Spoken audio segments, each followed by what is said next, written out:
All right, so we're back with some more college football 25 news, man. I know you guys been seeing all of the wonderful videos about the updates that we have been receiving. The last time I talked to you guys, it was about the trailer and things to expect in college football 25. But since then, they dropped a lot of news, bro. From the gameplay deep dive, we got some team builder news. We also got some road to glory news as well. And to start from where we left off in our last video about college football 25, I was discussing the need/want to have FCS schools, especially our HBCUs, in this new football game, but we won't have those teams in the game this year outside of importing them through the team builder website. Now, a few reasons why we won't see those teams this year is because EA spoke about the complexity of increasing the file size if those 120 teams were added. And EA felt like they already had a task at rebuilding this game from almost scratch anyway, and being able to give us 134 teams, hey, that was a feat. Also, the NIL factor came into effect when it was talks about adding FCS teams into this year's game, as they went across the nation and got agreements from all of the FBS schools. What that would have meant is that they would have had to go all the way back across the nation and get NIL agreements from those FCS schools. And they didn't want to get into any legal issues when it came to using those teams, even if they could have got the signatures from the universities themselves. And EA's plan this year was to give us a game with the actual players, and adding just the universities from the FCS schools would have left them with a bunch of unnamed players. Now, I don't have a problem with that personally. I would have played with a FCS school, unnamed players, and kind of like edit the roster if we could. But this year we're limited when it comes to editing real life players, and we probably would have been locked down with number 5 at quarterback for an FCS school. Now, when it comes to HBCUs, which falls up under the FCS umbrella, EA has been having talks. What was said is that these conversations were had informally at EA about adding things like the Celebration Bowl, which is the HBCU championship. Now, that idea was supported by a few people at EA, but then you will run into the money issues and the time issues, and EA wanted to deliver this game on time. But outside of the FCS talk, and we know that we will be able to add these teams via the team builder website, and I'm going to cover that a little later. But first, let's jump into the gameplay deep dive. I wanted to give you guys my perspective of what the gameplay deep dive said to me and some things that you guys may have missed. First off, the wear and tear system. We spoke about it briefly in the last video, and my concerns was, will this kind of be like the fatigue issue that you normally have with sports games, where the thing gets kind of clunky or a bug ended up affecting the whole game when it comes to auto subs or anything within that playing field. What was told is that the wear and tear system will have a toggle button that will allow you to turn it on and off.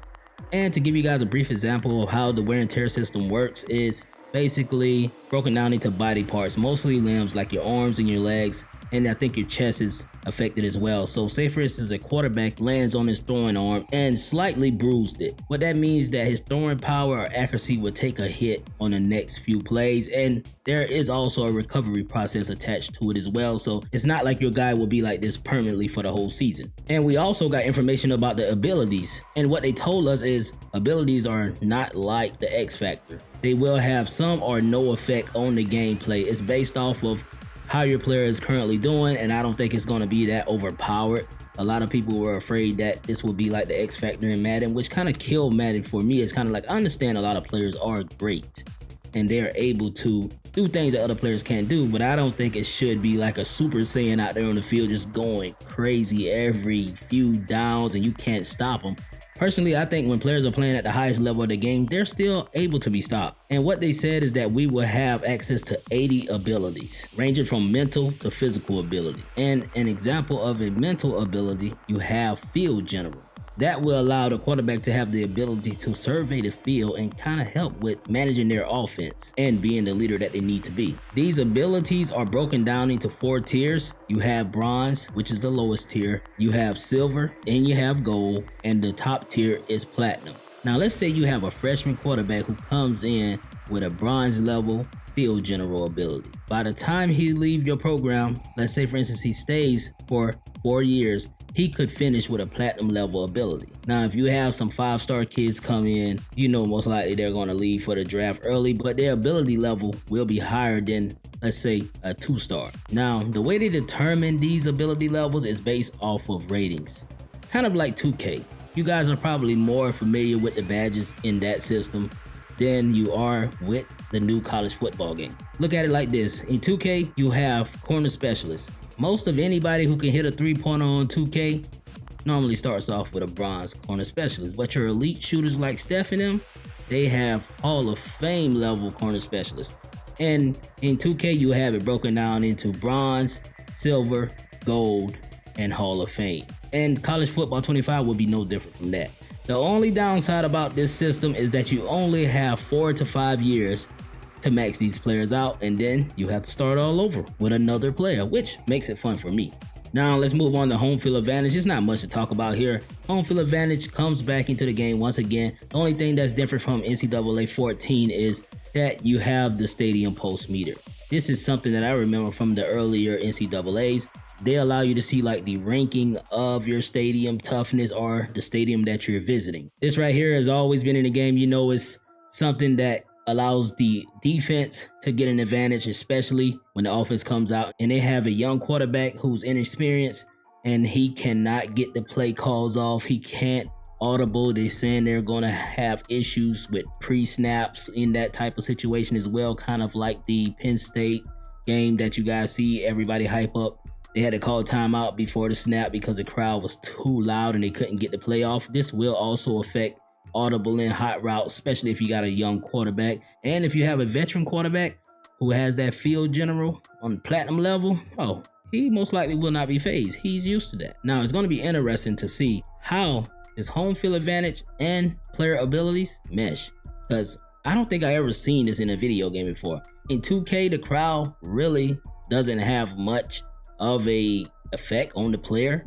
And on Madden, they recently added that crowd effect a little bit, but I don't think it's going to be as intense as college football 25 when it comes to the crowd effect.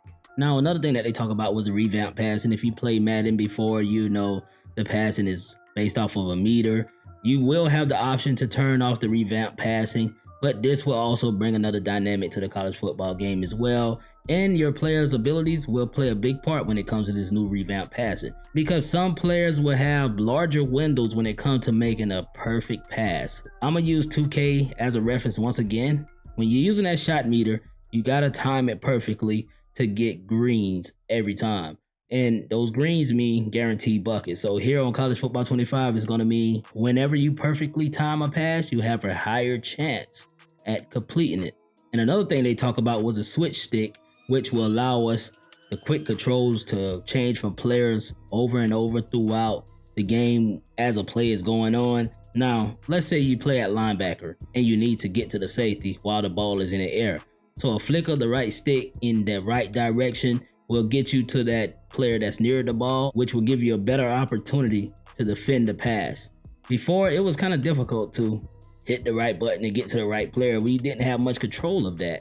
And now we are able to flick into one direction. It will give us more flexibility when it comes to playing, and it will make the player who's playing offense think twice about making those tough throws. And sliding on to the playbooks, we're going to talk about the addition of new plays. These guys added 1,500 new plays, more than 50 formations, along with 134 playbooks. Now, those 134 playbooks are playbooks of those 134 FBS teams that will be in the game when the game officially launched. And they also have 10 generic playbooks.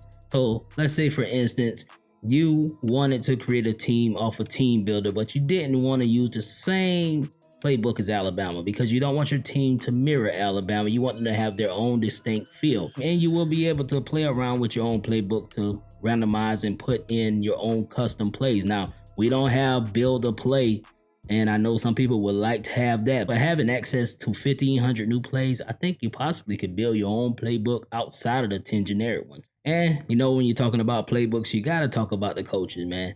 So what they brought to us this year is real-time coaching. And what this does is give you more of a challenge as you're playing the CPU. Normally, when you're playing the CPU, there are certain things that you can do to beat them, especially when you have a money play that they will never adapt to. Real-time coaching will allow the computer/AI coach to adjust to your play style. And throughout the game, the coach will make adjustments. Like, let's say, for instance, they're down by 10 with 5 minutes left. That coach would play more aggressive. He would try to get down the field fast as he can. He would call timeouts at the perfect time, which will add to the replay value. Because when we played the previous versions of this game or any other sports game, we had to make house rules so that we didn't cheat the AI. And during the same deep dive, they discussed that there will be 400 new offensive line and defensive line animations added. So that'll be interesting to see what they can do with the 400 new animations. Now, one thing that football games couldn't get right throughout the years was offensive line play. I know if you guys check out Ryan Moody's channel, who gives a great critique on EA's offensive line play year in and year out, you will see that it's kind of hard to form a pocket in the virtual world for some reason. And having all those moving parts on the offensive line, I guess it's hard to replicate that. I'm not sure. Maybe in an old football game they had it right. I think All Pro Football 2K8 kind of had it pretty good. 2K was pretty good when it came to the offensive line play. But EA, on the other hand, been having trouble with it. But hopefully, they got it somewhat right this year.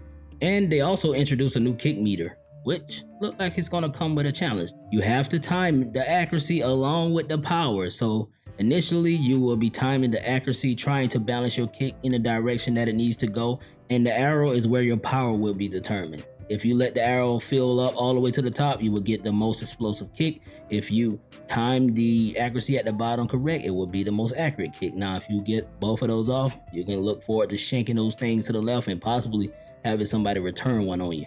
Also, they're going to give us the opportunity to celebrate a lot more with 20 different touchdown celebrations. Now, we had celebrations in the old game, but in the earlier NCAAs, if you showboat a little too much, those flags would come out. So I wonder if the penalties will still be there tied to touchdown celebrations. And last but not least, the deep dive told us that the victory formation will be implemented, and I'm not sure who's going to use it. Maybe if you wanted to get a game over with, but me personally, I'm running the score up, bro. I'm trying to get the Heisman. I'm trying to put 60 on your head top. There's no penalties for that. And that's what I have for the deep dive. And now we're going to run over to some of the little tidbits I picked up across social medias and by reading articles and hearing things here and there. And first, we're going to jump into some details about Dynasty Mode. 30 years will be the coaching career length. Before, we had 60 years. And I don't think people understand how long 30 years is in the video game world. By year 15 or 20, if I won multiple championships, I'm moving on, bro. And we also heard about the limited customization when it comes to the players that will be in the game at launch.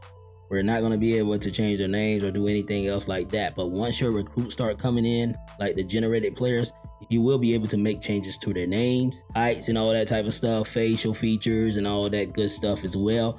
Now, I'm not sure if we will be able to create recruits, but they have the opportunity to create players through the team builder. And when it comes to awards in Dynasty Mode, the only award that I've seen that confirmed that they will be in the game is the Heisman. Now, all of your other awards like the Biletnikoff, the Walker, all that good stuff that were in the previous NCAA football games, I haven't seen anything like that. So we may be getting generic trophies, which I'm okay with. The best running back of the year, the best wide receiver of the year, the best offensive lineman of the year. I'm okay with that. As long as we got the Heisman, we're good. And eventually in the future versions of this game, the other trophy committees will probably sign in and we will have the official trophies once again. And also we will have the 12-team playoff. And we will be playing in the 12-team playoff before the actual teams. And we also know that the transfer portal will be in the game. And what they're saying is that the transfer portal will be accessible at the end of the season, which is the off season. And the transfer will be combined with the high school recruits, and you will go through and recruit those guys the same way you would recruit a regular high school player. Now, there will be no recruiting of transfers in season, but only in the off season. And moving over to Road to Glory, all we know about this mode is that there will be no high schools. But hey, I'm gonna check it out like I do all the time when NCAA comes out. Road to Glory is pretty cool, but they're saying that without the high school, you're still gonna have a lot of stuff to do, and it's gonna be hours upon hours of gameplay available in this mode still. and they're bringing back the aspect of keeping up your GPA, and the wear and tear system will affect you in this mode as well. So they're saying like use your time wisely, and the positions that you will get to select from will be quarterback, running back, wide receiver, middle linebacker, and cornerback. I'm still confused why you can't play on the D-line. Like why no D-line or O-line? Some people want to play as the big boys. And out of those 5 positions, you will be able to select your archetype for your player. And like I said earlier, no high school, so you will not be able to be a recruit and have offers thrown at you and you select from the schools that want you based off of your performance. But what you will be able to do is select which star you will want to start off as. So you'll be able to start off as a 2-star all the way up to a 5-star, but there's no option to play as a 1-star. So the way they classify the stars is through the ratings. So a 2-star starts off as a 65 overall. A 3-star starts off as a 70 overall, a 4-star starts off as a 75 overall, and a 5-star starts off as a 79 overall. Now, one thing I like about this mode is that it's not based around a story. You're just going in there full gameplay, allow you to create whatever content you want to create around it and do your thing and not be limited to certain type of decisions. And I wonder how will your player appearance / ratings will carry over to Madden. Because in the past, we had the export draft class feature along with the ability to export our Road to Glory players. But on the draft class side of things, they screwed up a lot of stuff. They would screw up the ratings, complexions of the skin tone were off, all kind of crazy stuff. But hopefully they got it right this time. Now let's move on to the details about Team Builder, which would be the only way we will be able to get our hands on the FCS Teams, bro. And what was said is that there will be 16,000 head combinations. What that means is that your eyes and nose and mouth and all these different features can be mixed up in 16,000 ways. Now, that don't mean you're gonna have 16,000 different eye colors and 16,000 noses and 16,000 ears. You would just be able to create that many combinations. And when it comes to body shapes, we have 240 different body types, bro. And that's going to be deep, so you can create any type of player that you want on Team Builder. And this same type of player customization will be available when you go to edit recruits as well. Now, Team Builder will be hitting us with 150 stadiums, bro. The last time we had Team Builder, we had all of the base team stadiums, which is over 100. And we had a few generic stadiums like high school stadium, mid-major stadium, or however you want to call it. They had different stadiums that you could choose from. And this year we will have 150 of them. So what we do know is that we have 134 FBS stadiums already in the game. Now the other 16, we don't know what they look like. So there will be 16 different variations of stadiums that we can use for Team Builder mode. And what I read is that stadium customization this year will be deep. Kind of like the old Madden, and you created a team, you could decide where the luxury box go, what was on your sideline, all that kind of good stuff. You didn't have a lot of options, but you could make your stadium unique. Also, we will be able to add prize stickers to helmets. In the old NCAA football games, they were already there, and your players accumulated prize stickers from game performances. I wonder, will players accumulate prize stickers once again in the game? That was always wonderful when you had a great player who did great and he had all those stickers on his helmet. You could tell he was the best player on the team. And one last thing I wanted to touch on was kind of like fight songs. Now, the thing that we won't have is a good bit of those non-fight songs, meaning that those real songs like Virginia Tech's Enter the Sandman, also Country Roads that West Virginia uses, any song that requires rights is most likely not in the game now. Now, we know Mo Bamba is in the game, and you will most likely be hearing marching bands and the school's fight songs, which most schools have rights to their fight songs. The only school that I think that didn't have the rights to their fight song was Auburn, the War Eagle song, but it will be in the game. And as we're cycling through menu screens, the audio for this game will be regular fight songs, so you will hear band music and not real music. I believe NCAA 06 was the last college football game to have an official soundtrack, and you know, rights and stuff came into play after that, so we most likely will never get an official soundtrack for a video game, and I'm okay with that. As long as we have the pageantry of college football every weekend, I'm good. And last but not least, I want to share with you guys what we know about the upcoming deep dives. So within the next week or so, we should be seeing a deep dive about presentation where they probably will go over the scoreboard and the commentators that were added, and it should be a good one, especially if the presentation deserves a deep dive. And these deep dives have been ranging from 3 minutes to 4 minutes, I believe. So it should be cool to see what they got to talk about when it comes to presentation. And the Dynasty Deep Dive should be following that as we creep closer to the release date. And they said the Dynasty Deep Dive will be twice the size of the Gameplay Deep Dive. And the Gameplay Deep Dive was extensive if you read it on the EA website. And they're saying the Dynasty Deep Dive is going to be 30 pages long. Now that's what I'm talking about when it comes to ironing out the details. And you guys know the Gameplay Deep Dive was like 4 minutes and 52 seconds. So if they're saying it's twice the size, which means the Dynasty Deep Dive will be double that.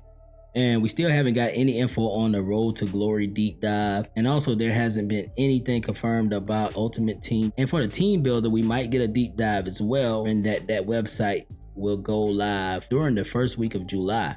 And that will give us an opportunity to kind of like create these teams before we start playing the game. Because the perfect rollout will be to give us a Team Builder website a couple of weeks out and letting us do our thing. And that wraps up the info that I have for College Football 25. And what I wanted to do is kind of like allow the info to roll out enough to where we can cover a lot of it at one time instead of me just hitting you guys with little videos and just leading you on for speculations. We want to get confirmed info here and lay it out so we know what we're dealing with. And I appreciate you guys for coming back to the J.O.C.